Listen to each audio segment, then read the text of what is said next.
Hi everyone, Marty Schneider here from Breaking Mayberry. Happy Thanksgiving and all other holidays to all of you listeners. We'll be back with new content next week, but right now, what you're about to hear is one of our bonus episodes from our Patreon. We recorded it last year, and it's about the holiday classic Pottersville, a movie where Michael Shannon gets hammered and dresses up like Bigfoot in order to win back his wife, a cheating furry. It's a Christmas classic that barely mentions Christmas. This bonus episode also features our friend Adam Teteris, known in some parts of the world as Flirt Vonnegut. And we hope you like Adam, because he's in next week's episode too. If you like this, consider joining our Patreon at patreon.com/breakingmayberry. Patreon subscribers get early access to episodes, director's cuts, deleted scenes, bonus episodes, and access to our Discord channel full of fun and good people. Plus, higher tiers can torture Dan and I by suggesting things for us to watch and do bonus episodes on.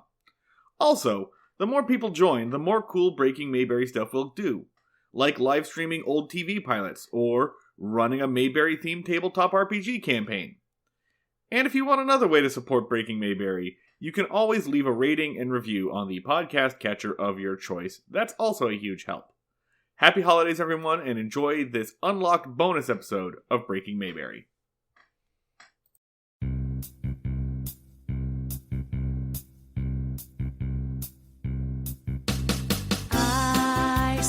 Mommy kissing Santa Claus underneath the mistletoe last night. Hey, Patreon subscribers, welcome to Full of Sound and Furry, Signifying Nothing, a Pottersville podcast. This is one of, I don't even remember which one of you suggested we do this, Jack. but Jack, of course it was Jack. Jack stood their ground and said, "You will do a Pottersville episode. I will not budge on this. I will get that episode out of you people." They broke us down, and here we are. Yeah, so this is for you, Jack. Great, thanks, buddy. So, as you all know, if you make us, or if you give us a task, we will do it, because you gave us money to. And this time we're watching the 2017 bafflingly movie that barely exists, Pottersville, with an all-star cast of people who should not be in this thing, on a movie that looks like it was made for $38. Yeah. And to help us, we brought in some backup on this. A man who really knows about bargain basement deals and a man who really knows about putting talent where it doesn't seem like it should belong. The host of Man Thing Minute and Comic Book Junto, Mr. Adam Teteris. Adam! I was really wondering what you were going to say. I am a man who knows what about, like, what field of expertise you were going to attach to me. Because that's not what I expected, given that we are recording this episode sound and furry, signifying nothing. So I thought maybe you were going to suggest that I was a member of a community, and that, you know, here is a man who knows a lot about fursonas, is what I thought you were going to say, but you didn't say that. I wasn't gonna, assume. No, that's fair. What is Man-Thing except Swamp Bigfoot, really? I think we can draw that comparison as... That's true. I should have gone wrong. with the cryptid angle. Okay, As let's go. the natural poet laureate of Man-Thing studies, you are uniquely qualified to enter into the Bigfoot discourse. Yeah, I think you're right, actually. I feel like Man-Thing is sort of the Bigfoot, the Squatch, if you will, of the Florida Everglades. That's right. You are the closest we can get to a Bigfoot expert being on the episode without it getting really, really weird. Weirder than it will inevitably get. I'm the Brock Masterson, you might say, of Man-Thing knowledge and footage and expertise, kind of the extreme hunter, the known persona. Yes. The Bear Grylls, as that's it right. were. Yes. Yeah. That's right. Drinking your own swamp. Thanks for water. having me on Stay this alive. show. Thanks for asking me to watch this movie that I didn't know anything about, and then you instructed I wasn't allowed to Google. Yes. Yeah, did you so come in completely cold on this? Like, did you do the trailer or anything, or were you just ice cold? Ice cold on this. I will tell you, it would have stayed ice cold. It got a little tepid as I approached the movie on the streaming service that I was watching it on, because I saw the thumbnail, which looked very strange. And I knew nothing other than the title. When Marty, you invited me to watch the movie, and I asked about it, and you said, please don't look it up. I want you to go in blind. And I did. And I sat down with my lovely partner, who has also been on your show, Timmery Schmidt, Dr. Timmery Schmidt. And we just caught a glimpse of the thumbnail. And I thought, is that Michael Shannon? And then in the corner of the thumbnail on the streaming service, is that a gorilla mask? I don't know what this is, because I immediately assumed it was a Christmas movie. Correct. Yeah. It is. But the gorilla mask and Michael Shannon, both of those variables for the Christmas movie formula that I was expecting. And then the movie ended up being one large variable. I had totally cold. I think this is a 2017 movie. For 3 years, I have been in the dark on Pottersville. And now, finally, I can see. I mean, you had the reaction of, is that Michael Shannon? Which I had the reaction of the entire time, where I was just kind of watching. I was like, are we sure that's Michael Shannon? Are we positive? Multiple time Academy Award nominee Michael Shannon is in this movie, yes. And I'm glad that, like, this was the first time viewing for both of you. This was the second time viewing for me. I watched it when it came out in 2017. When it came to, I think I paid money to Amazon for this. Fuck. I was going through a weird time, and I was very, very drunk. I drunk live tweeted this, which I think is one way to watch this. And when news of this movie broke for a very brief period on, I guess, film Twitter, this was something that everyone wanted to talk about simply because of how bizarre it is. It is a Christmas movie, a heartwarming Christmas movie starring, professional actual actor and terrifying man, Michael Shannon. It has the feeling of a Hallmark Channel movie. The weird part is this movie practically doesn't exist. Dan and I have looked for production history or notes.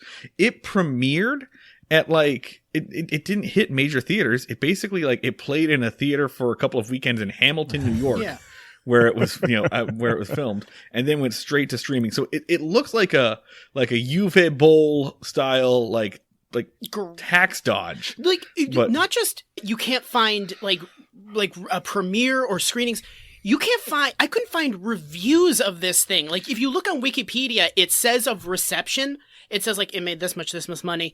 According to the 6 people that reviewed it on Rotten Tomatoes, not film critics, just people that went on Rotten Tomatoes and did a review, it has 0%. No, that's wrong. Let me start off by saying that's wrong. First of all, those 6 people were clearly in the know. So congrats to them. But to hear that it would have a 0% on Rotten Tomatoes, I know we'll get into it, but that is sacrilege. Let me just remark, are you telling me that the premiere of this movie was a series of rare sightings believed by few people, as though this were some mythical or mystical entity?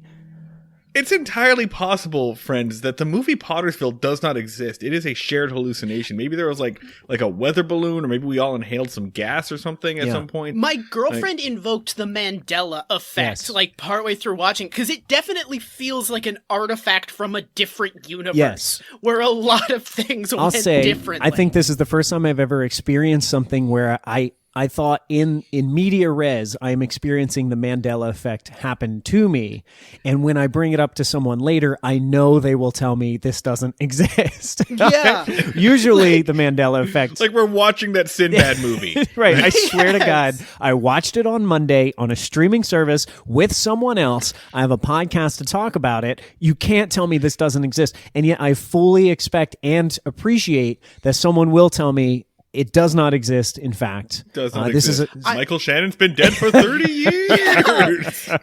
It feels like a product of Earth 2, where Michael Shannon's career went very differently. The casting is sort of an undulation of believability, because I say Michael Shannon Christmas movie and somebody says no, and then I say Christina Hendricks is in it. I'm like, all right, I guess. Because her career has not gone very far. No, I would say, I really, really love Christina Hendricks. I'm a huge Mad Men fan, and the few cameos where she has in films, Drive, for example, she's squandered. Her presence is squandered, but she's there. She had a TV show, I think, called Bad Yeah. Girls. Yeah. With which Mae was Whitman. I fun watched- for I a watched the season or two. first I season. enjoyed it, Yeah, it was fine. enough. But I really like her. But it's believable that she would be in a kind of low rent, low budget holiday movie. Yeah. But then the undulation peaks again. You say Ian McShane is in it. I'm like, no, that doesn't. What's happening? And then you hear Ron Perlman is in it. All right, okay, I guess. Yeah, because Ron Perlman will do anything just- for a paycheck, yeah. It's odd. as will Thomas Lennon, who Yeah. I think has third billing in this Yeah. movie. Thomas Lennon, by his own admission, has been in movies that he has not read the script for. Really? Yeah. He has just he has just read his parts and showed up to film them, like that horrible Nazi puppet movie that Dan. Oh Yeah. no, I don't know that one. Yeah. Oh, it's the Puppet Master, The Littlest Axis, which we watched. I think we got a half hour in, and it got so vaguely anti-Semitic that like it was like really anti-Semitic, but with like vague plausible deniability that like Marty from the kitchen, he was refusing to watch it, was like, turn it off. And then we were like, yeah, we're done. But then after that, my girlfriend got really into the Puppet Master series. Oh, like the horror movies. Yeah. Okay. It's like a And to reboot be clear, like- of Puppet Master from like the last like 5 years or so, and we started watching it, and she was like, we're making a project of watching all of the Puppet Master movies. I'm Which gonna have are to very, watch those. very, very clearly anti-Nazi. Oh. The third one is him just killing Nazis, and it rules. Oh, that's awesome. I didn't even realize that. That's sick. But the latest Puppet Master fell in the hands of a filmmaker named S. Craig Zoller, who all of his stuff is questionable in terms of having white supremacist Oh, no. sympathies. So Fortunately, not a anyway. problem dealt with in Pottersville. We In didn't even need to Pottersville. approach Oh. that. Let's give a brief description of Pottersville. Yeah. Try to do it in under a minute, Martin. Oh, okay. All right. Somebody want to time me? I've got a little clock down at the bottom. Okay, here we go. In Pottersville, Michael Shannon plays a everyday, everyman type character who runs a general store in a small town in upstate New York. He discovers that his wife has been having a somewhat affair with the local town sheriff, as they are both members of a furry club that gets together and has furry rubbings. Yeah. Upon realizing this, he gets very drunk, dons a ghillie suit and a Bigfoot mask, and gets to make himself more appealing, and then runs around the town on a bender. The town sees him, mistakes him for Bigfoot, and then goes Bigfoot crazy and starts to get a lot of business as a Bigfoot tourist destination until a fake Hollywood actor who plays a cryptid hunter, played by Thomas Lennon, comes to town to film his show. All of this happens around Christmas, and this is ostensibly a Christmas movie. 55 seconds. Well done. Boom. Okay, Well yeah, done. nailed it.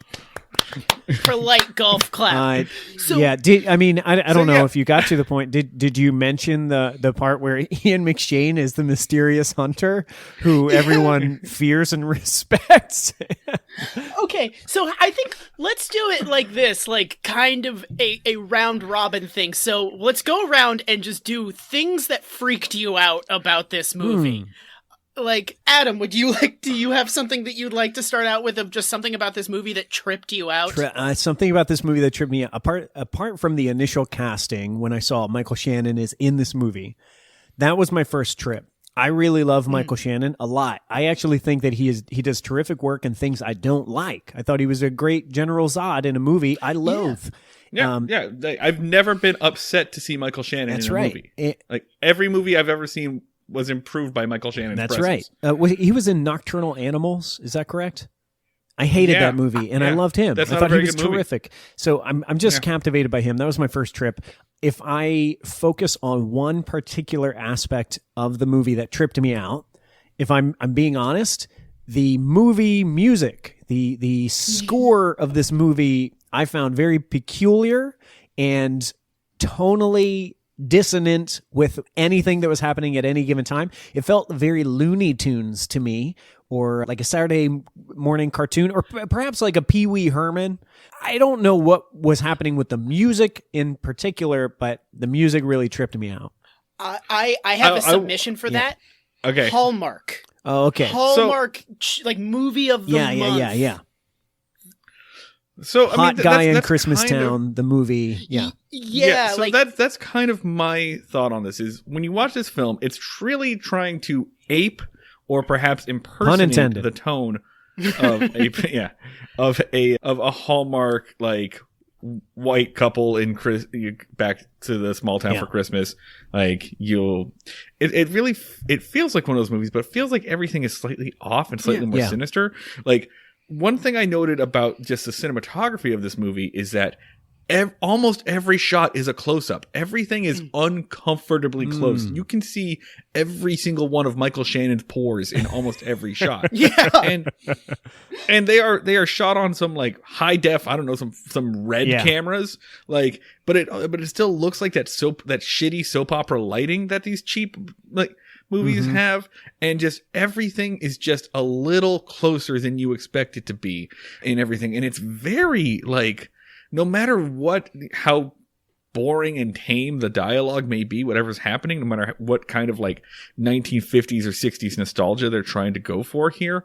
And also, by the way, we should point out that this movie takes place in the modern day, but there are just little things that drop the TVs. in there. Like at one point, every single TV. At one point in time, every single TV is like a small set or black and white, and I was very confused by that. I thought maybe that was a callback to It's a Wonderful Life, but if I make it a confession here, I've never seen It's a Wonderful Life. And this entire time I was watching Pottersville, of course it shares the town name, I was wondering, is this a reference to something? I don't know.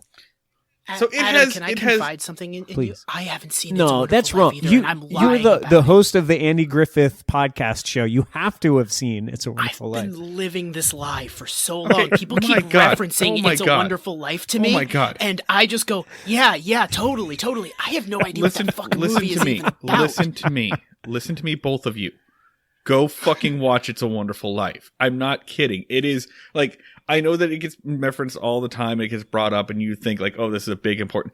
It is it is extremely watchable. It is a good It's a very movie. fun movie about suicide. About a man trying to commit suicide. Yes. Well, counterpoint. It's extremely watchable. It's very entertaining. Just go watch It's a Counterpoint, Wonderful Life. Marty. Now, hang on. I just want to let me throw this out here. What if we pretended the rest of this podcast continued, but you didn't exist in this world, just to show you what it would be like? I just want to show you what it would be like if you weren't born, and Dan and I were the only ones who watched Pottersville, just as an experiment.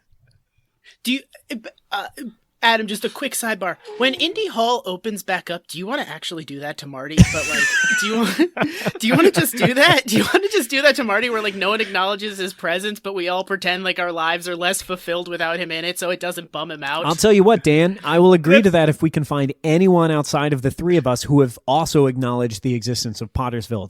Then yes, I'm game. But if we can't find that, then I'm not game. What heartwarming gaslighting you will do to me. We'll do it around the holidays, so it's fun.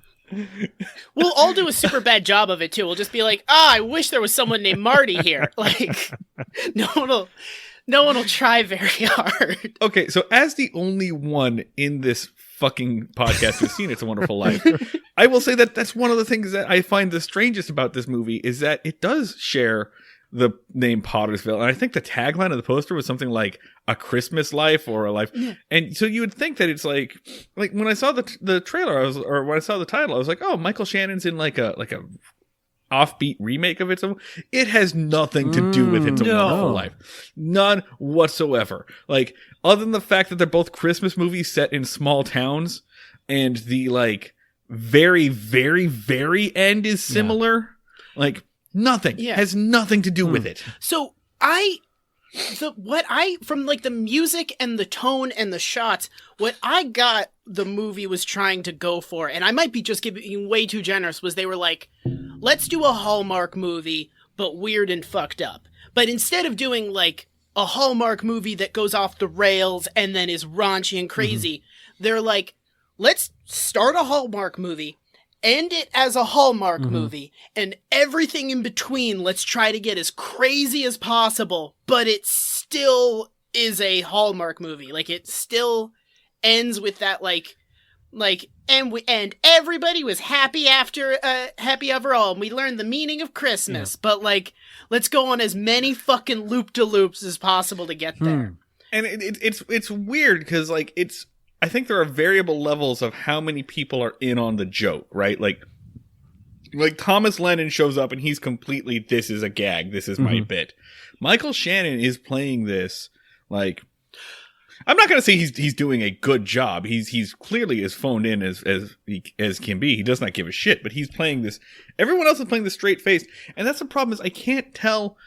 I don't know where the joke is of this movie. I don't know who this is for. I don't know how sincere it's supposed to be.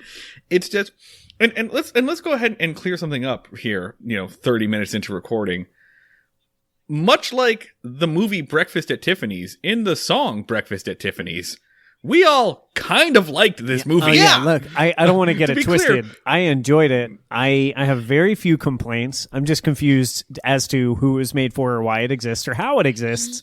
And I think part of it, if I may, is because they do get a little fucked up. There's a shade of weird, but it doesn't go all the way. This is not an American Pie, gross out, sex romp. This is not a Deadpool, let's be as vulgar as we can within this wholesome environment of a holiday movie. It's not Bad Santa. No, it brushes, much like Ron Perlman and Christina Hendricks in their personas, they rub up against it, but they never really commit to being an adult movie. They just sort of flirt with that idea. And I have to say, I appreciate that. I used the reference earlier, Pee-wee. It's like a Pee-wee Herman or like a Pee-wee's Big Adventure kind of.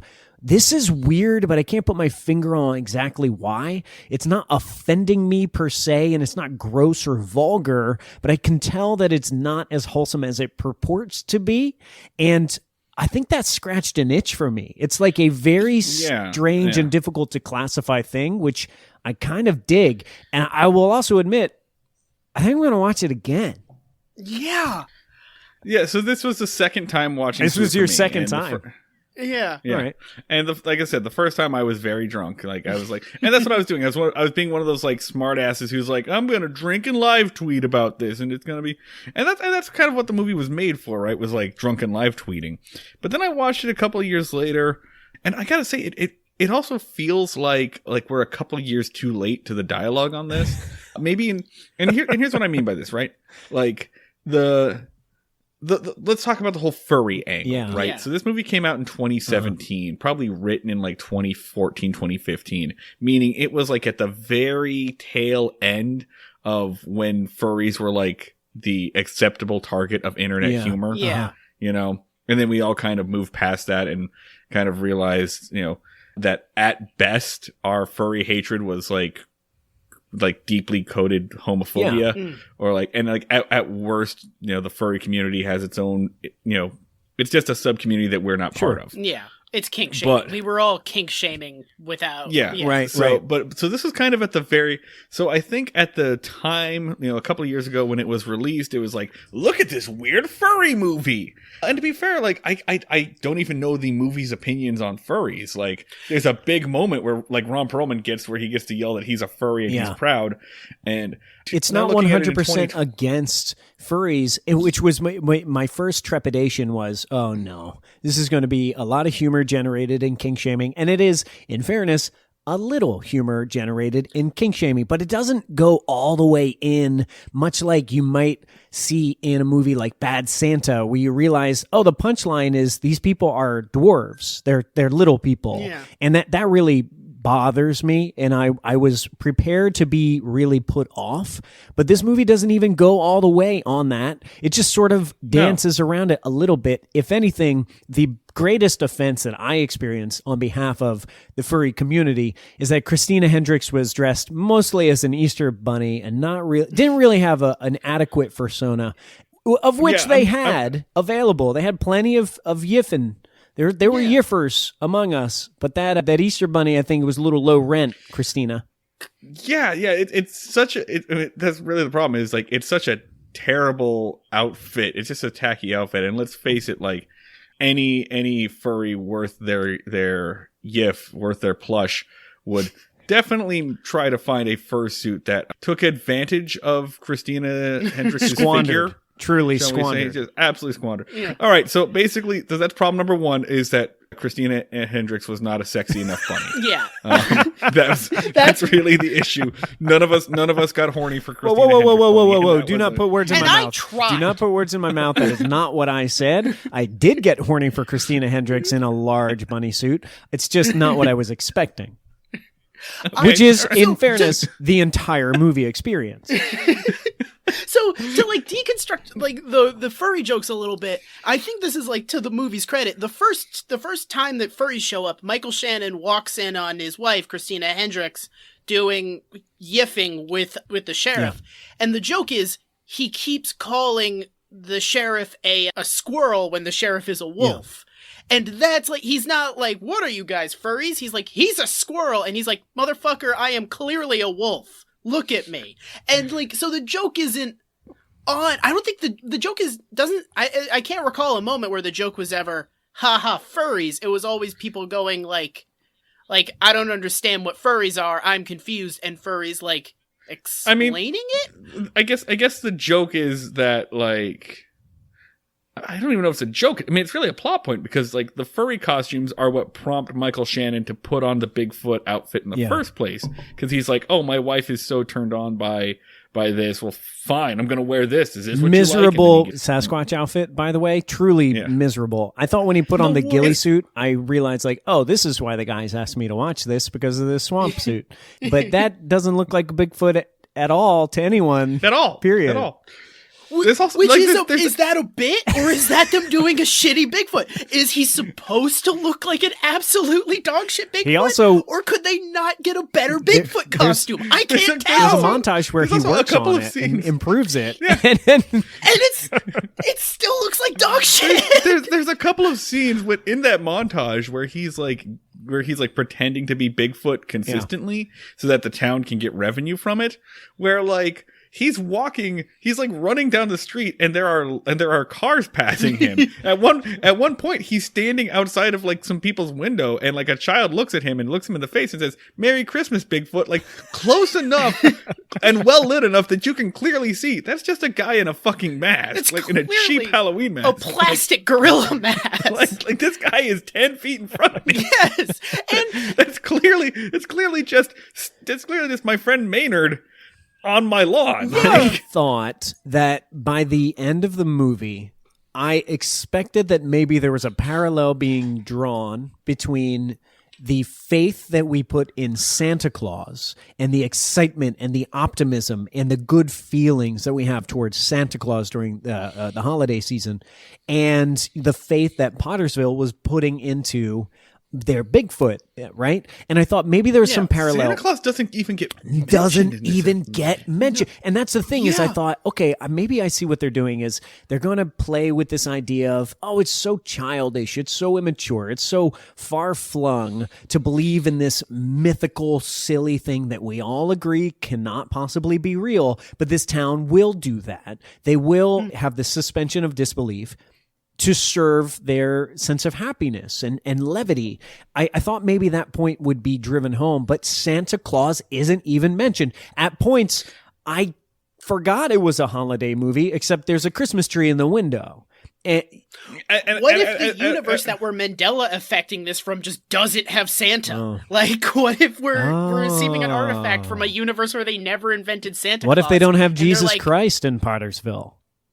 Yeah. Huh? What if it's like a year without a Santa thing, but just indefinitely? Like, the Heatmeister and the Coldmeister never let the fuck up. I mean, let's go ahead and be clear here. Santa Claus is a cryptid. Yes. Yeah. Like, Agreed. like, I would agree. He is a gentle all and accounts. generous cryptid. It's difficult to Yeah. take a photograph of him. You leave food and snacks out for him. People... many people have tried to trap him. People try to Like, trap him all the time. There's that website where satellites track his is every what is that website that tracks? No, it's like the NORAD NORAD Santa radar. Yeah. Uh-huh. Yeah, I mean, there are people who have fetishes for him, just as this movie is all about Christina Hendricks being horny for Yeah. Bigfoot. I'm sure most of us have heard the song. We all know that, like, at some point in time, we all saw Mommy kissing Santa Uh-huh. Claus. By the way, quick note about that song. It has always bothered me. The parents do not know that the kid is watching. So what the fuck are they doing? Oh, plausible deniability. That song is sung from the perspective of a child who is watching his mom and presumably his dad make out while he is dressed as Santa Claus. But they don't know that the child is there, so dad is not wearing the Santa suit for the child's benefit. Whose benefit is he wearing? Whomst among us has not walked in on our parents engaged in Santa play? Yeah. There's The first loss of innocence is when you see your parents doing Santa themed role play. It's To diverge slightly, I just watched the Happiest Christmas, the very Lesbian Christmas on no, Netflix. Happiest Season. Was it Happiest Hulu? Season. They all blend together. It's hard to tell. The I'm just gonna call it, because there's only one, the lesbian Christmas movie with Kristen Stewart. And in the very first scene of that movie, a couple is doing holiday themed bondage. We just see them for a brief second. It's never mentioned again, and it's such a weird note for what is really a pretty chaste movie. And that's just like Pottersville. Pottersville just like, and in that one it involves a reindeer costume, so it's pretty much the same thing. But Hulu's getting accolades from it, and Pottersville, well, we get to shit all over that one. Things change. So much stuff changes between 2017 and 2020. She should have ended up with Aubrey Plaza. She should have ended up with Aubrey Plaza. I mean, they should have had had Bigfoot in that movie. That really would have changed things for the Happiest Season.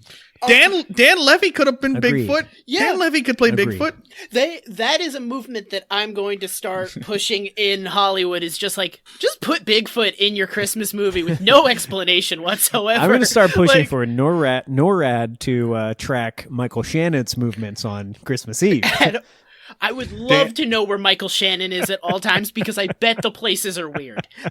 Much like Michael Shannon, every film is improved with the presence of Bigfoot.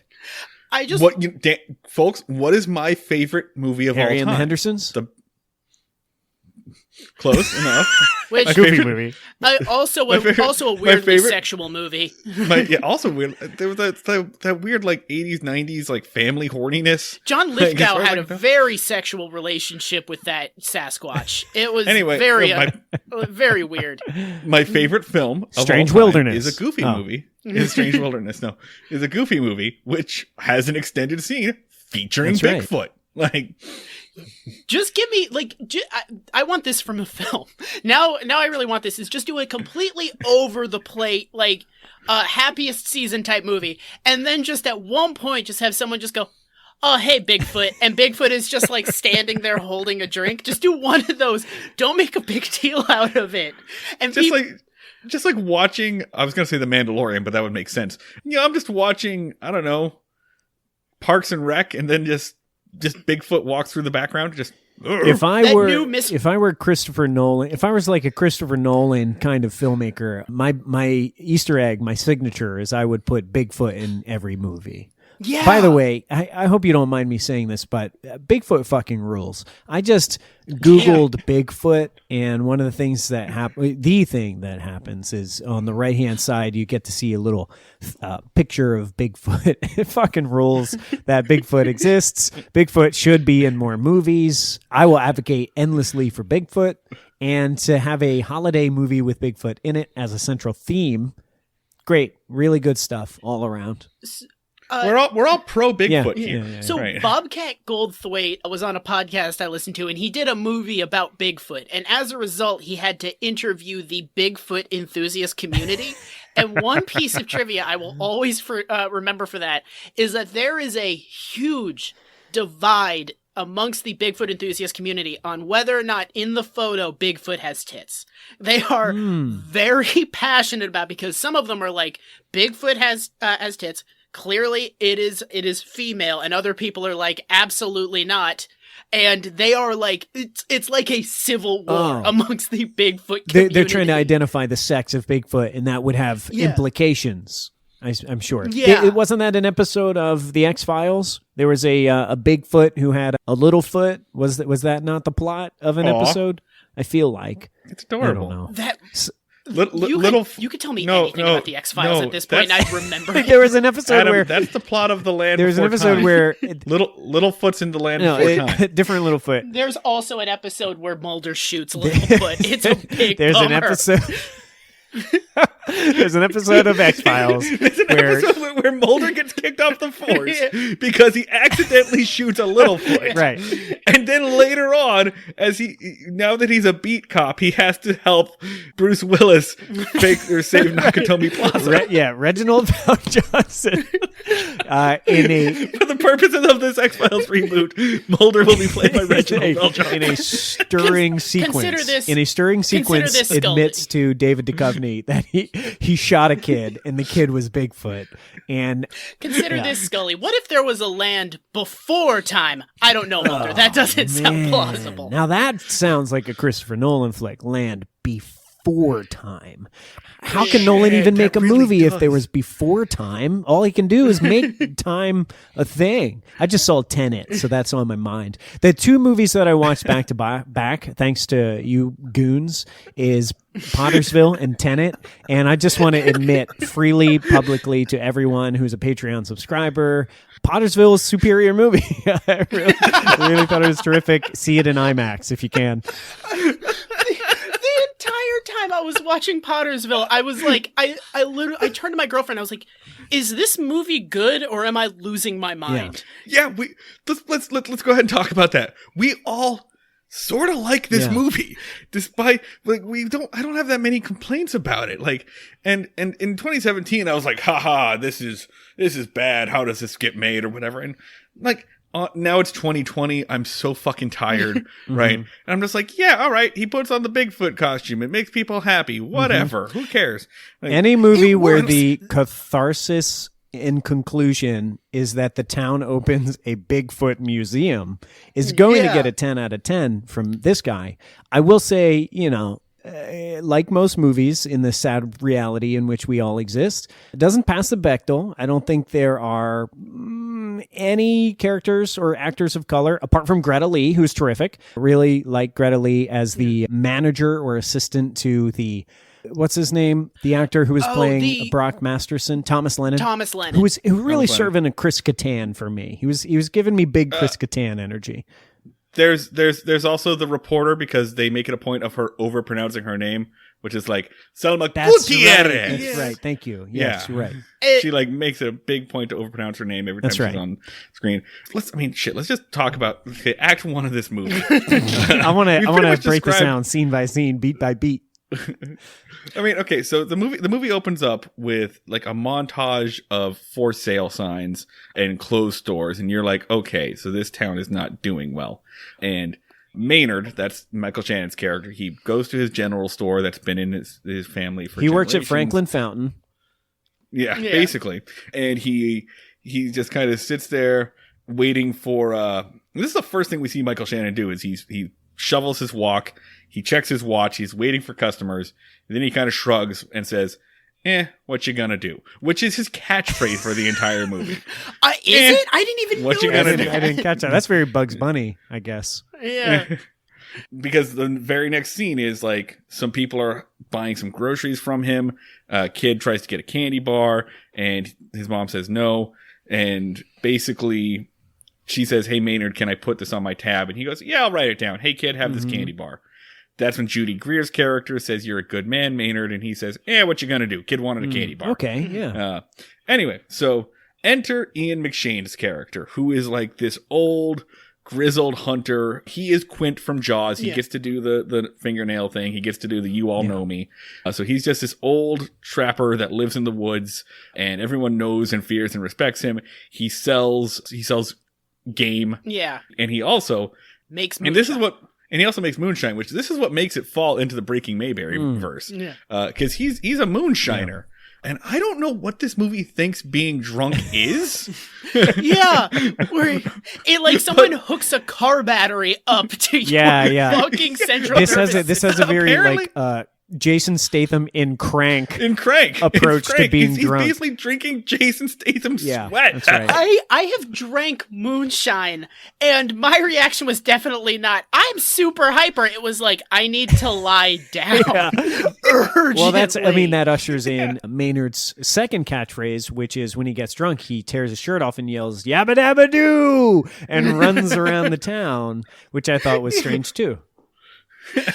So he gives Maynard a bottle of his moonshine as, I don't know, a present or whatever. And to be clear, like, these two men are clearly doing what is a terrible performance for them, but is a fine performance by anyone else. You kidding me? Okay, so I'm gonna stop you here. I felt like Ian McShane was trying harder in this role than I saw him try in like Game of Thrones. Like, Ian McShane, in my opinion, put his back into this. I haven't seen him work this hard in a while. He's very enjoyable in this. Yeah, Ian McShane, I think, kind of carries this movie. He doesn't do a lot of stuff, but he is working with what he has.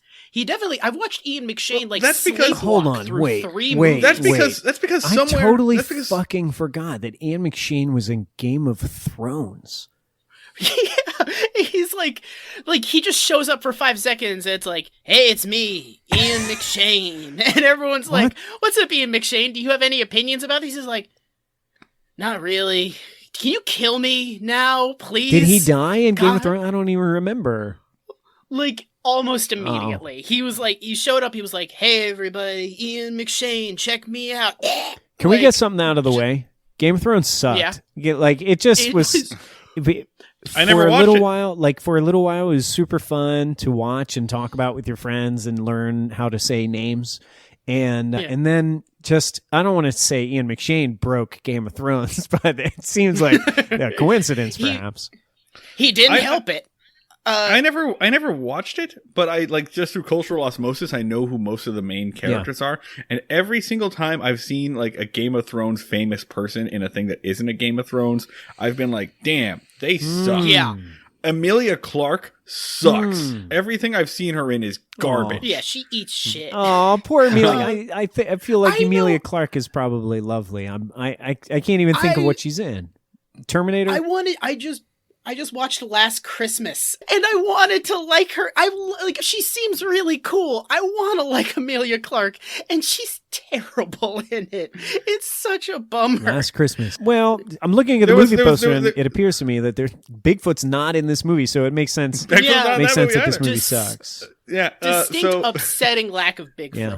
But with Game of Thrones, the whole thing was like, you sat down, you watched, and you were like, what's gonna happen next in Game of Thrones?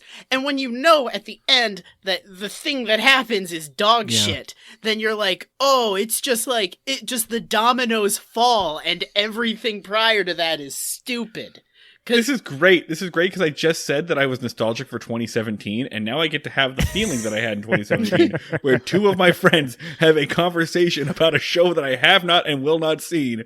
Well, here you go, Marty. This is exciting news. Disney Plus just announced that there is a Pottersville franchise coming to their streaming service. Is that one of the Star Wars? It's one of the 10 Star Wars. It's weirdly a spin-off of The Mandalorian. Yeah, and Michael Shannon dresses up as a Wookiee and runs around Endor and surprises everybody, and they build a Wookiee museum at the end. How the fuck has Michael Shannon not been in a Star Wars Great thing? question. He's about to be in at least one of 10 Disney Plus series.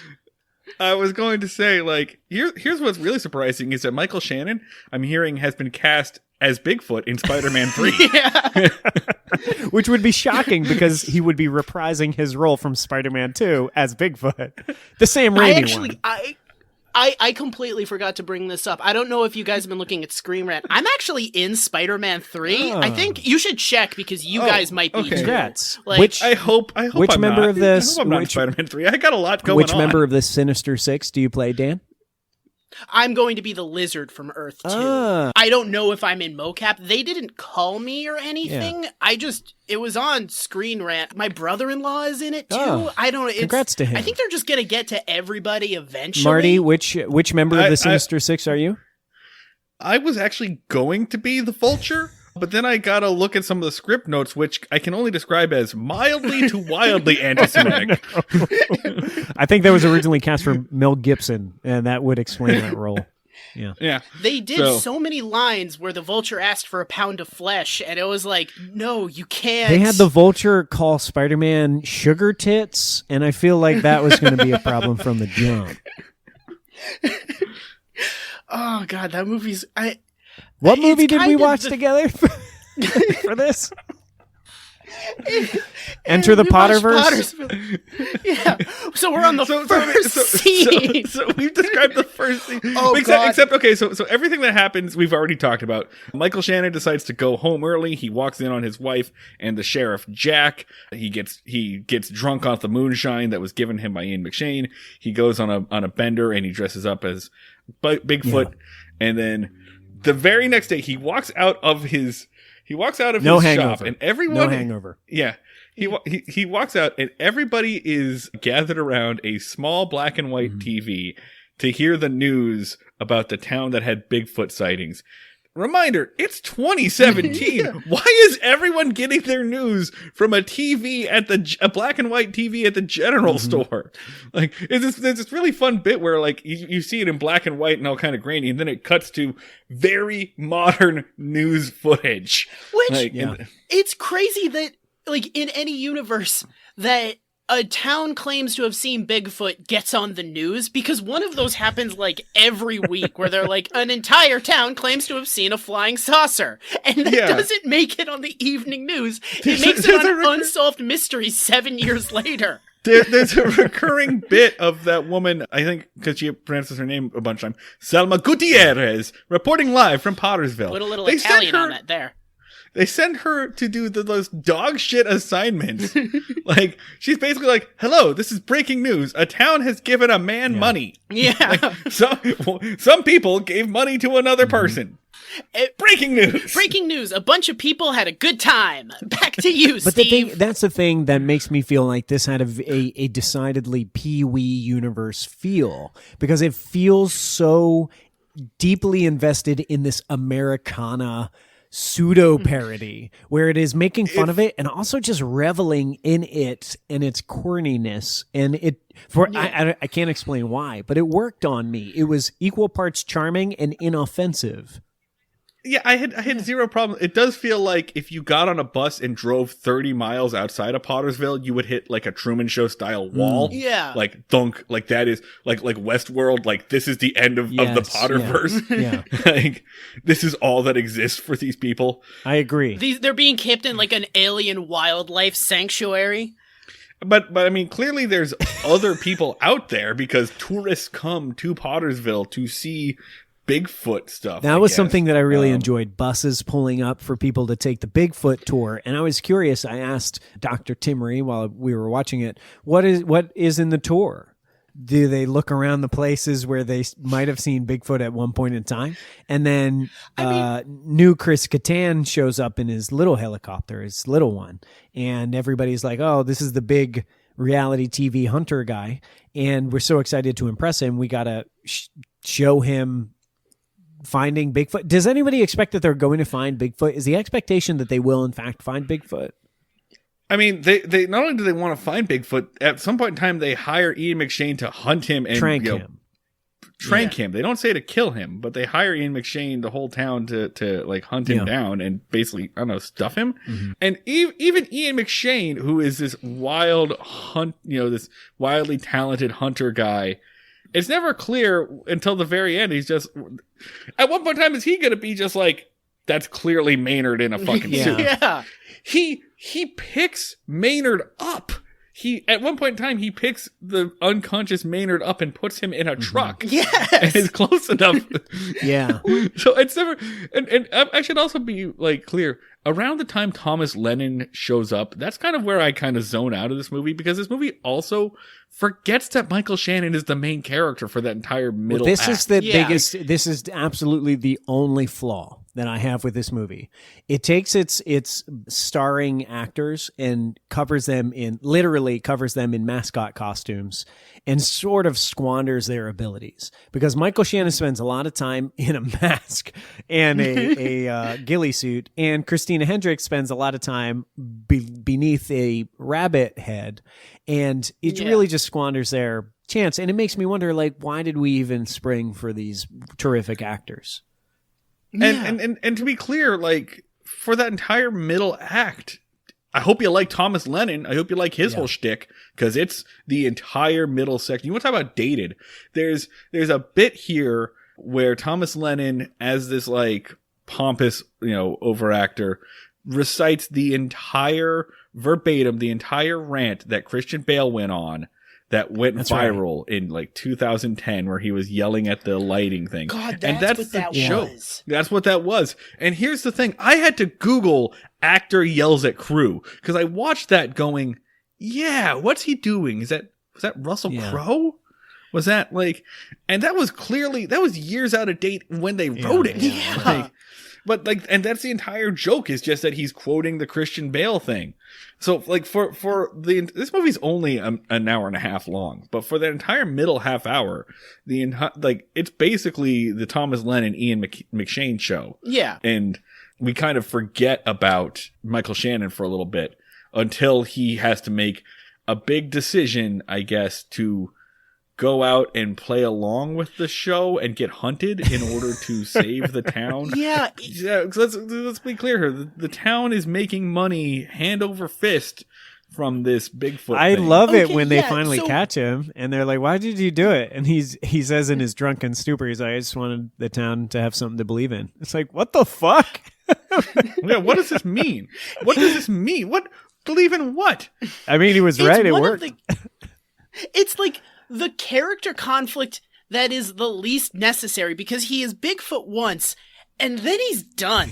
And then everyone thinks Bigfoot is in the town, and he literally never has to do it again. He doesn't need to keep doing it. Because, he's like, well, I need to make sure they see Bigfoot on the TV show. It's like, no, you don't. Ghost Hunters they never see a ghost on Ghost Hunters. They still put it on air.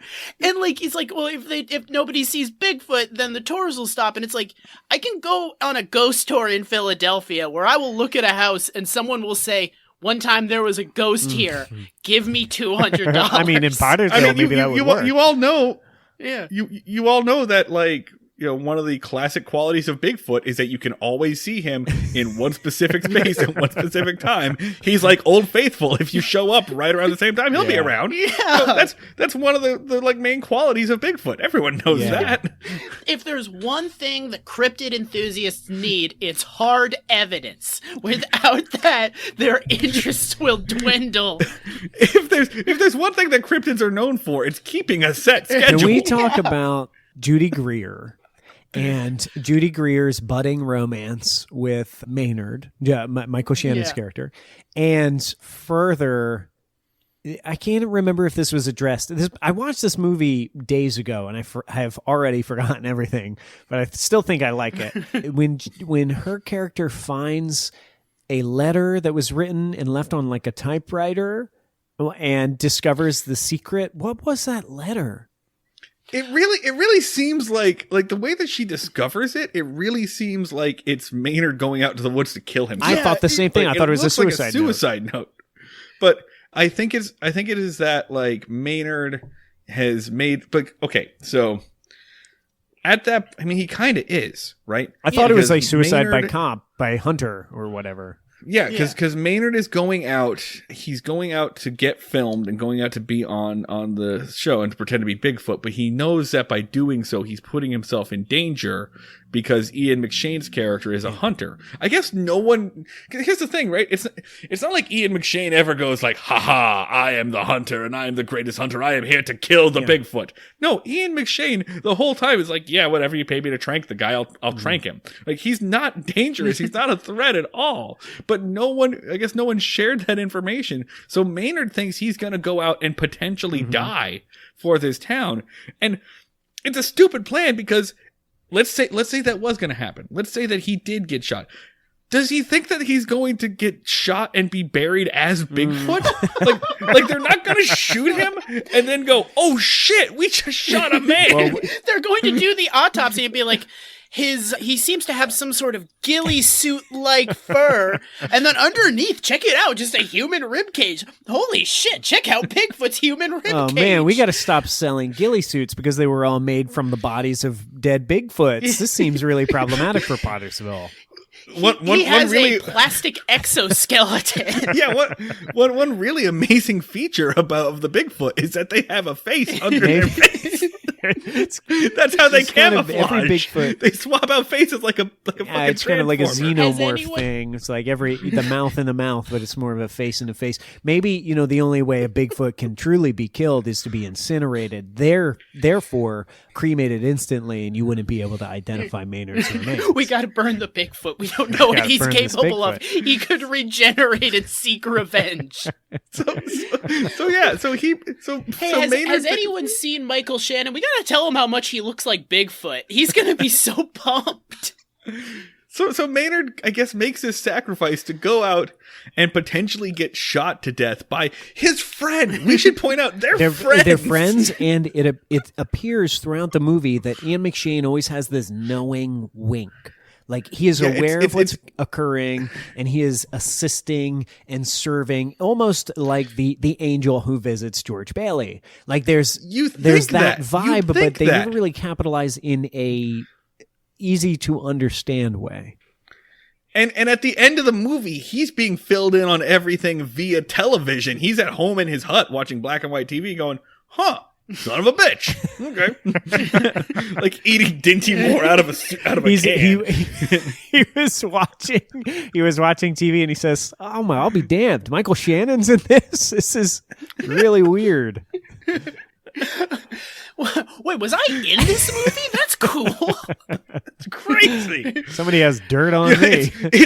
It's like that joke in about that Michael Caine said about Jaws 3, where he said, I've never seen the movie. By all accounts, it's terrible, but I have seen the house that it bought, and it's lovely. It's that, but the house that it bought is just that dirty, shitty shack in Pottersville that he's living in. It's just his fucking... So this actually brings me to a thing I want to talk about with this movie and how it does not exist. Are you guys aware of the movie Tiptoes? No. It is a movie where Matthew McConaughey and what's her name? Christina Hendricks. Khaleesi. 1 second. Amelia Clark. Lady who fell off the face of the earth in the early 2000s. Jennifer Garner. Wow. Oh my God, did I nail it? Did I nail it from that? It might be. Electra? 1 sec. Kate Beckinsale. Oh, okay. Kate Beckinsale still does Yeah, stuff. she's still Most around. recently, she does Pete Davidson. Oh, really? Right. Kate Beckinsale and Pete Yeah. Davidson are an item? They were hooking up for a little while. Okay. Yeah. Congrats to them. I mean, very briefly, there was just Kate Beckinsale getting some from a much younger Sure, man. go get it. Like, good for her. Okay. That's- Fuck the just shit be out of clear- him. That dude's dick has got to be the size of Ariana Grande. That was a take I saw when it found out that he went from Ariana Grande to Kate Beckinsale, where someone just tweeted, "How big is his dick? Yeah. How big could it possibly Or be?" maybe, I don't know, maybe it moves in an interesting way. Maybe it's not big, it just has its own phalanges or digits, and so it can do its own thing. Like carry a gun. It's got personality. Yeah, it's got personality. Right. It's got character. So just to confirm, neither of you guys know what Tiptoes No. is. I'm going to go ahead and say you're making this up. Okay, so Matthew McConaughey and Kate Beckinsale, he's a guy who teaches firefighters. She's an artist. They have a kid, at which point Matthew McConaughey reveals that he comes from a family of little people. Enter Matthew McConaughey's family of little people who are mostly played by little people, with the exception of Matthew McConaughey's twin brother, who is a little person, but is also played by Gary Oldman. Who is standing on his knees and kind of doing T-Rex arms the entire time. No. Yes, it is a movie that happened, is not even fun bad, completely unwatchable, and was buried because right after they made it, Matthew McConaughey kind of blew up, and they all just did it to cash a check, and then suddenly the movie they realized that it was horrible, all of their stars started to rise, and they were like, this movie can never be known by America because it will ruin all of us. So they like canceled all the marketing material. They like so many forces buried this film so that no one fucking heard about it. It's hard to get. I had to like my friend had to get a DVD on eBay back in like 2013. Well, if this movie exists, I will be very excited to be on the episode where you have it locked behind a Patreon paywall, you pieces of shit. I can't believe that you would have me watch Pottersville and then Tiptoes back to back and Tenet. And I'm excited to be on your Tiptoes episode. We didn't make you watch Then that. who did, Marty? I did actually tell That Adam was to watch not Tenet. us. You cannot put that evil on us.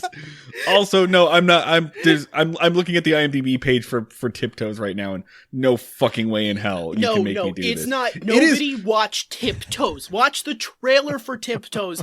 Do not make the mistake I did. Tiptoes is not fun bad. Tiptoes is bad. I think there's a prolonged thing of like, because they do a whole thing of like advocating for little people, and like they're people too, and don't make fun of them, but also makes fun of them. I hate that. I don't Oh my like that. god! Here is the plot synopsis on IMDb. Two brothers, a dwarf, and one of typical size, named Rolf and Steve. When Steve's girlfriend Carol becomes pregnant, the pair are fearful that the baby will inherit the dwarfism gene.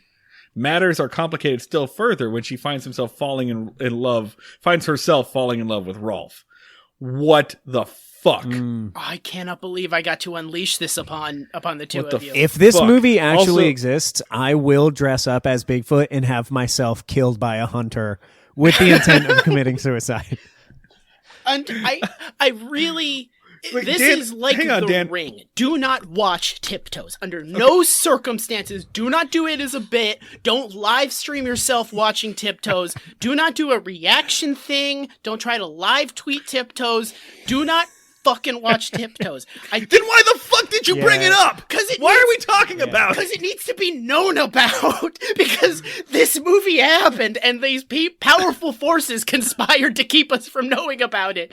But it is unwatchable and will put you in a bad mood for the next 3 weeks. Okay, Dan, why did you bring this movie up, though? Because it is What does this have to do with similarly Pottersville? a movie that does not exist. They are both movies that were completely blacked out from existence. So my theory is that I want to ask which actors people saw this movie and was like, no one can fucking know. First, about this. Okay, but Dan's no, pitch no. is the exact same pitch that I got from a high schooler to try salvia for the first time. When they were like, "Do not ever do this. Never do this. It's the craziest high you'll ever have for 3 minutes. Don't ever do this. Not for fun. Not for jokes. Don't live tweet it." And of course, I immediately did salvia. Yeah. So Did you live tweet it? No, Twitter wasn't around. The one time I did salvia, I tried to go back to the character select screen. I was like, I looked for the In life?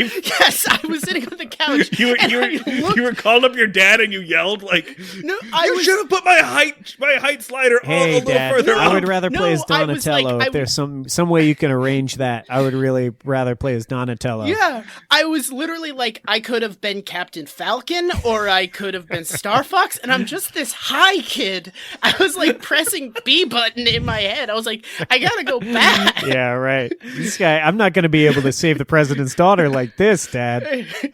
Yeah. It was my one experience with salvia. I love the idea that there's like a character select screen. And you're like got like Goro and Chun-Li, and then I there's think Dan. there's Just me sitting on a couch in like 2011. let's flesh it out. It's What are Dan's special abilities? there's Goro, Chun-Li, Dan, and Dan's twin brother, played by Gary Oldman, on his knees with T-Rex hands. If you press B down while playing as Dan, he tells you that Inception was pretty good. That was The top the keeps special spinning. move. Yeah. Oh, Good Christ. shit. Yeah. So how does this movie end? So I'm just gonna skip. Wait, what movie gonna are we talking about? I'm gonna skip over how much of this movie is just fucking Thomas Lennon. I'm still around. on Game of Thrones season 6. I thought we were. Oh, You should stop. Adam, what's up? The whole dragon thing didn't work. No, like, none what of the? it Do you want to just talk about Game of Thrones for like 15 Do we? minutes to really? Can we get a So- podcast breakout room? So they Yeah. shoot. So they shoot Michael Shannon as Bigfoot with a Right, tranquilizer yeah. dart, and they throw him in the back of a truck. And Judy Greer. By the way, I love Great. Judy Greer. Every time Judy Greer shows up in something, I'm like, hey, look, it's Judy Greer. And sadly, I think this is the first time I've ever seen her play like the main character, Yeah. like the romantic lead.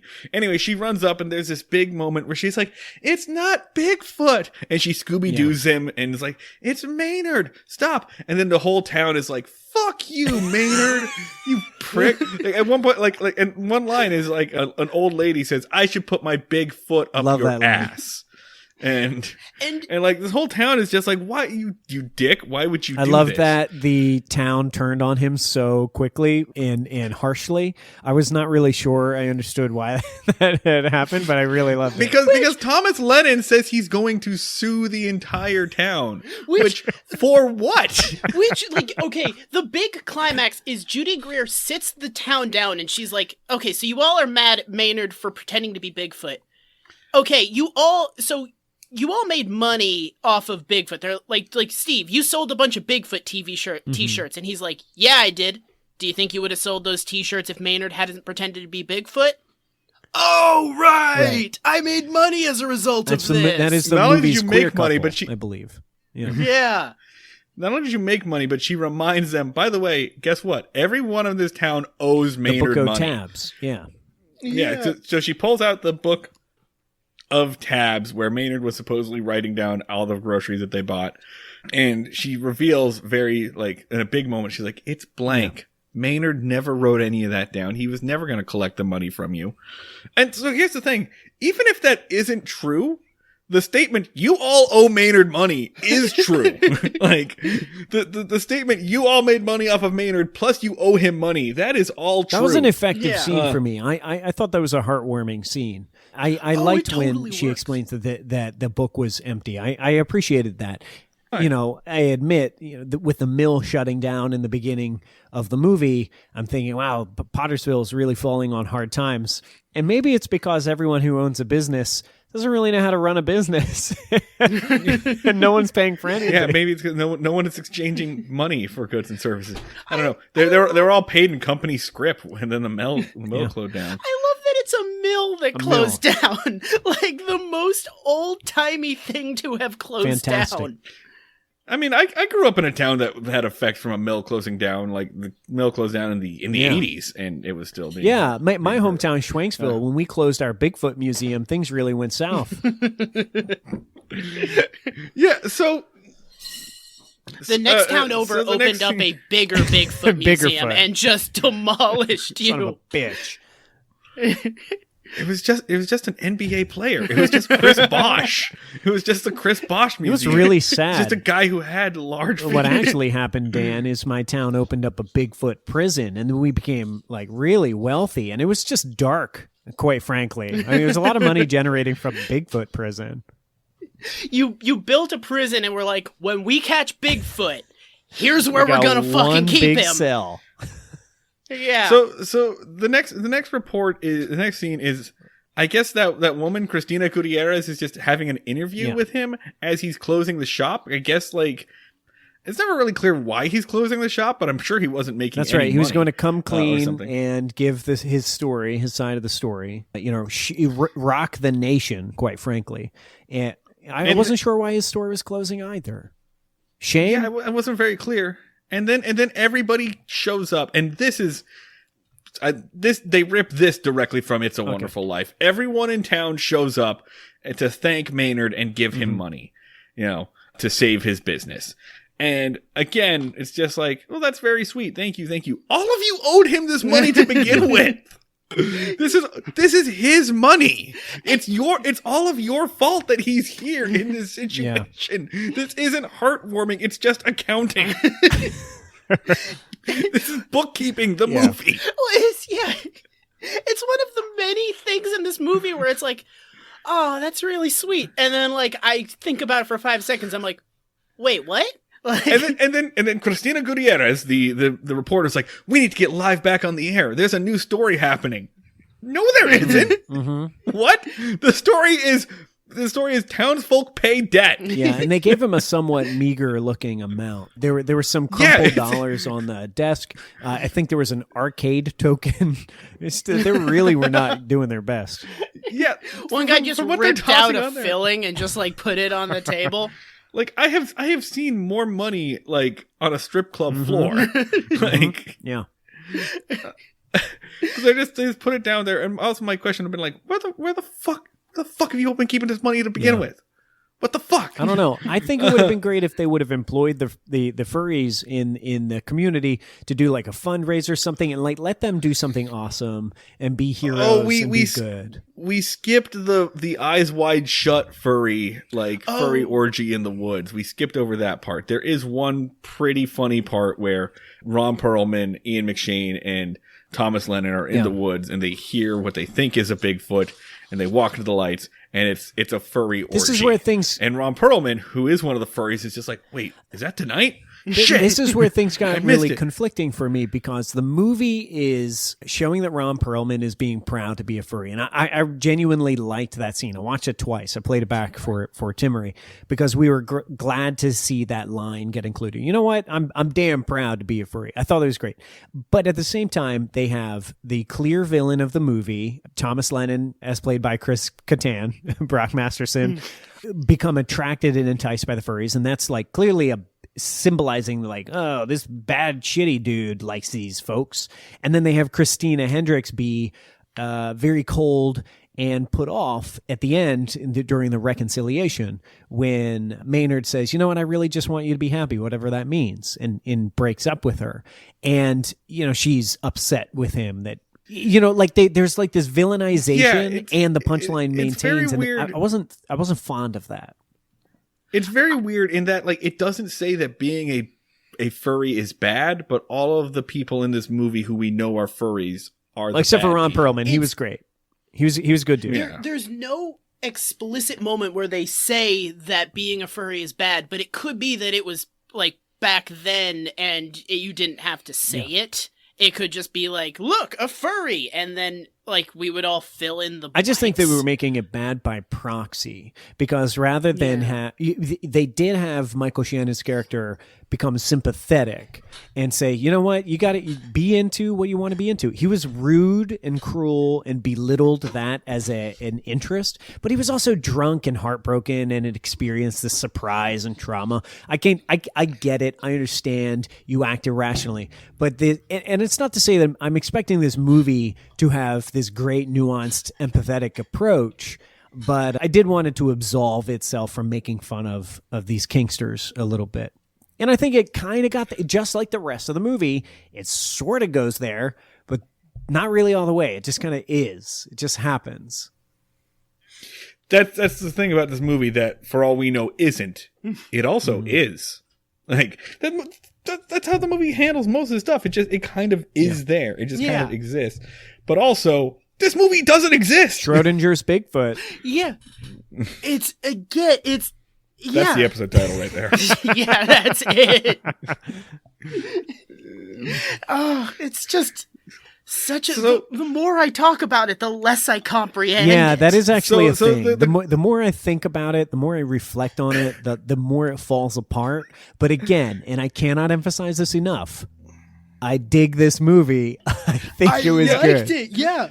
Yeah, to be clear, it's not like this movie falls into like a so bad it's good territory, because I wouldn't like it if it was trying to do like a Sharknado or whatever. If it was trying too hard to do that, I wouldn't like it if it was doing that. It's not doing that. It's not in a so bad it's good territory. It's not in a good territory. I'm not going to say like, but it is in an inexplicable pocket dimension that is beyond the terminology that I normally use to talk about it is media. so peculiar, Like, it's fine. Yeah. yeah, that's a good way to put it. It's so peculiar.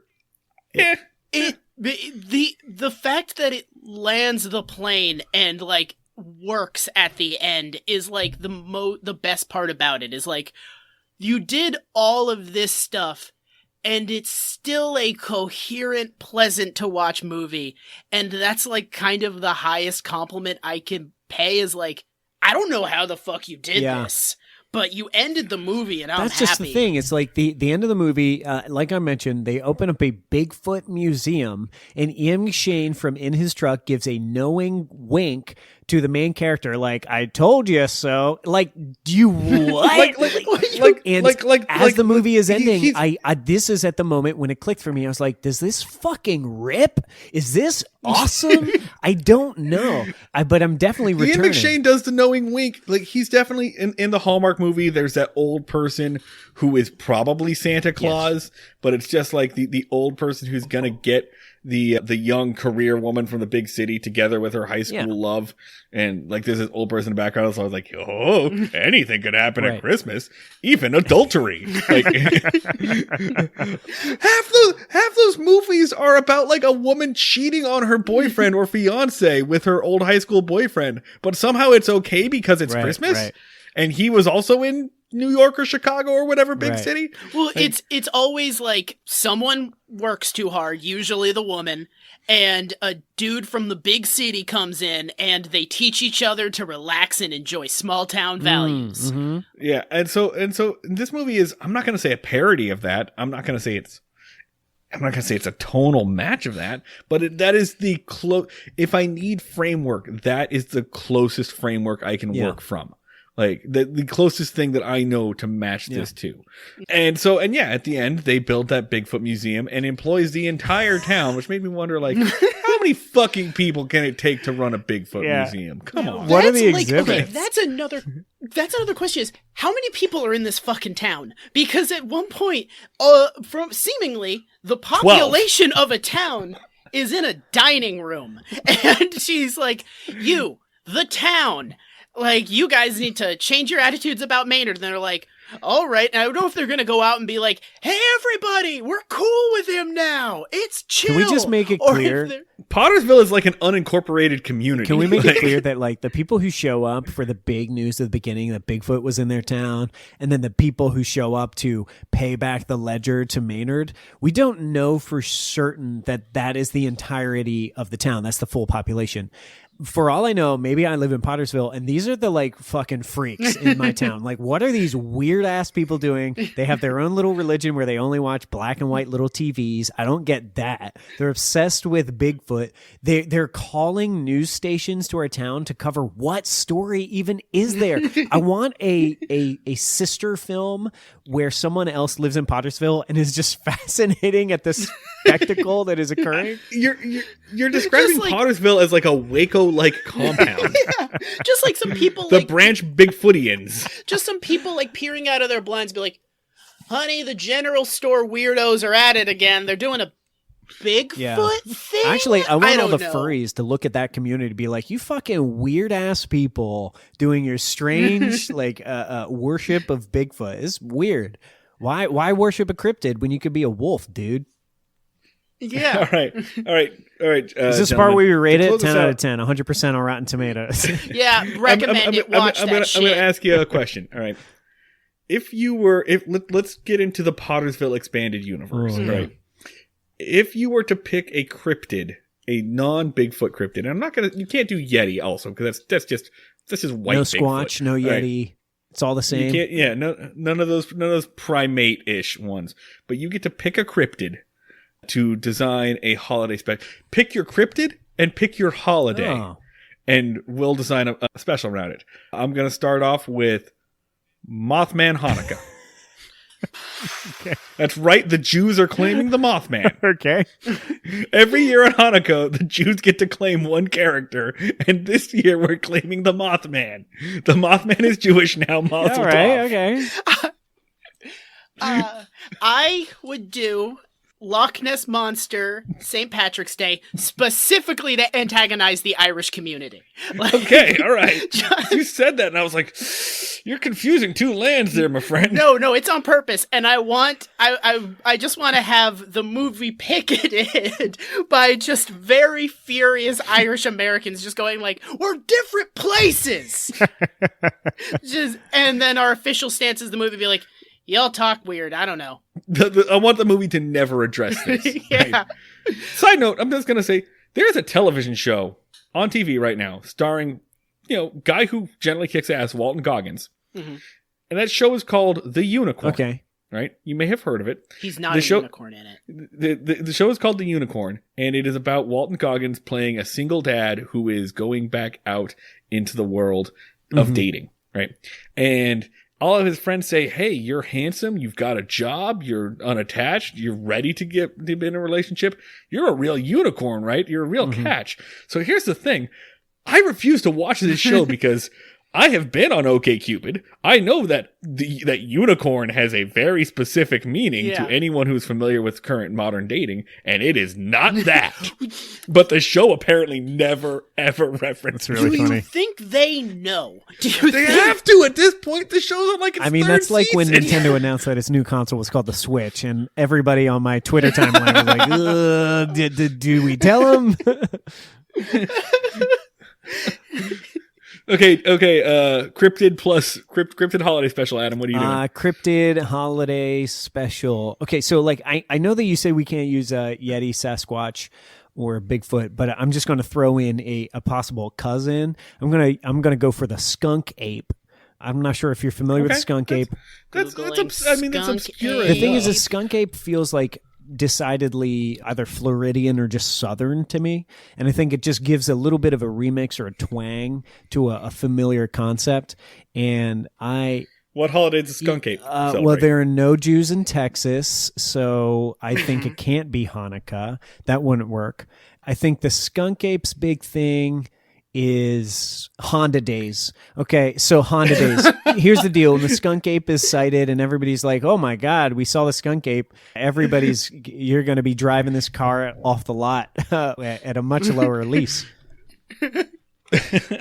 So here's I'm going to twist this, right? So you remember how like Flo from Progressive showed up and like suddenly every company had to have their own Flo. You had like the Wendy's became a literal like hot redhead, and Lily the AT&T girl, and Jan from Toyota. So I'm imagining again the Mandela effect world where we pulled this from. It's the same thing, but now every single cryptid is a beloved like brand mascot. So, in addition to Skunk Ape Honda Days, they have to compete with Chupacabra Toyota Thon.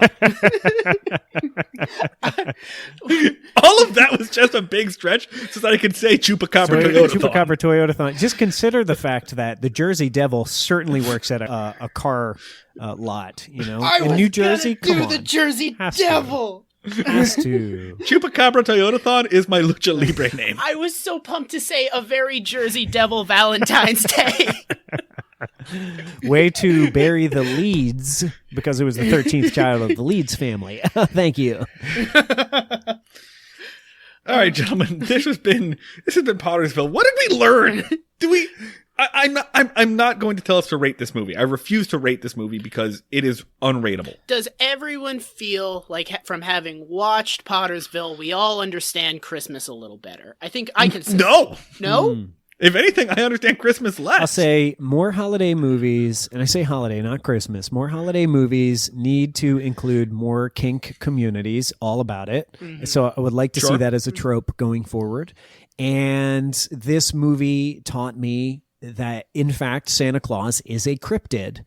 And, they didn't say straightforward, but Bigfoot, I think, was an analogy for Santa Claus in this movie. And the town's belief in this thing that they did not see but counted on existing really rose their spirits and made them happier people and made a warmer season. And it was devastating to learn that it was just a guy. It was just a dude. Yeah. And then they needed to willfully suspend their disbelief to believe in it again. And I feel like that is a parable for Santa Claus. It's like when you see mommy kissing Santa Claus. It's like when you see mommy kissing Squatch. And whomst among us has not walked in on your mom and dad, your parents, I should say, engaging in Squatch play. It happens to all of us. So it's a rite of passage. That's a rite of passage. For me, it was the thing that happened on Christmas Eve. We all gathered and watched mom and dad engage in Squatch play. Yeah. Adam, where can people find your shit online? You can tune into my podcast, Man Thing Minute. It usually comes out on Wednesday mornings, weekly, although that's transitioning to a different schedule. And I have a podcast that I co-host with my good friend Octavius A. Newman called Comic Book Junto, which is a friendly conversation about the philosophy of geek culture that comes out bi-weekly. All right, so and check me out. I have a podcast called Into the Potterverse, where we talk about different fan theories and cryptids that could be, written into the Potter universe. As I mentioned, Disney Plus has that, Pottersville. We're series. also launching the Squatchcast, Squatchcast, which is going to be about exploring Sasquatch-based fetish communities. I wonder if there's definitely got to be like a list, like a Wikipedia list of Bigfoot movies, right? I feel like we named 4 of them. Fucking watch them all, man. Let's do it. It's just a real Bigfoot. That's what this. God damn it! Don't say that, dude. Adam. You don't understand. If you give people these ideas, they will ask for it. They made us watch Master of Disguise. Okay, do you understand? All I'm saying, Adam, shut the fuck up. Good night, everyone. Having a wonderful skunk ape time is bound to happen. Thanks for having me on the podcast. I really enjoyed myself, guys. I hate you so much. Good night, everyone. Ever since you said Christmas-based kink movie, I've just been saying a very edging Christmas in my head over and over again. And I was like trying to figure a way to smoothly introduce that, and I couldn't do it. Snowfall, more like no fall. We are edging this holiday season. Christmas has been coming for 3 months. No, Dan, come on. Obviously, the tagline is Christmas is never coming. Winter is never coming. This is the Game of Thrones callback. Starring Sting. And Ian McShane.